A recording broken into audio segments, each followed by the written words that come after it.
Hello. അപ്പോൾ നമുക്കിന്നൊരു മോരുകറി ഉണ്ടാക്കിയാലോ? സാധാരണ നമ്മൾ ചേമ്പും കുമ്പളങ്ങയൊക്കെ വെച്ചിട്ടാണല്ലോ മോരുകറി ഉണ്ടാക്കാറ്. ഇന്ന് നമുക്ക് കറുവത്തുങ്കായ വെച്ചിട്ട് മോരുകറി ഉണ്ടാക്കാം കേട്ടോ.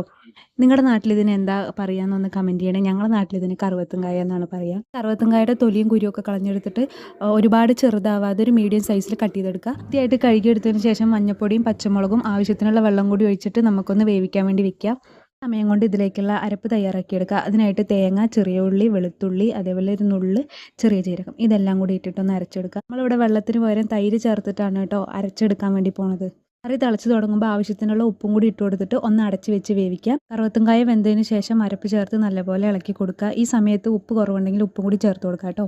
കടുക് പൊട്ടിച്ച് ചെറിയുള്ളി, കറിവേപ്പില, ഉലുവ ഇതെല്ലാം കൂടി ഇട്ടിട്ട് ഒരു താളിപ്പും കൂടി ചേർത്ത് കഴിഞ്ഞാൽ നമ്മുടെ മോരുകറി റെഡിയായിട്ടോ. താളിക്കുമ്പോൾ വറ്റൽമുളകും കൂടി ചേർത്ത് കൊടുക്കുന്നത് നല്ലതായിരിക്കും കേട്ടോ. എൻ്റെ കയ്യിൽ വറ്റൽമുളക് ഉണ്ടായിരുന്നില്ല. ട്രൈ ചെയ്യാത്തവരുണ്ടെങ്കിൽ ഒന്ന് ജസ്റ്റ് ട്രൈ ചെയ്ത് നോക്ക് കേട്ടോ. അപ്പോൾ ഇത്രയേ ഉള്ളൂ ഇന്നത്തെ വീഡിയോ. അടുത്തൊരു വീഡിയോ ആയിട്ട്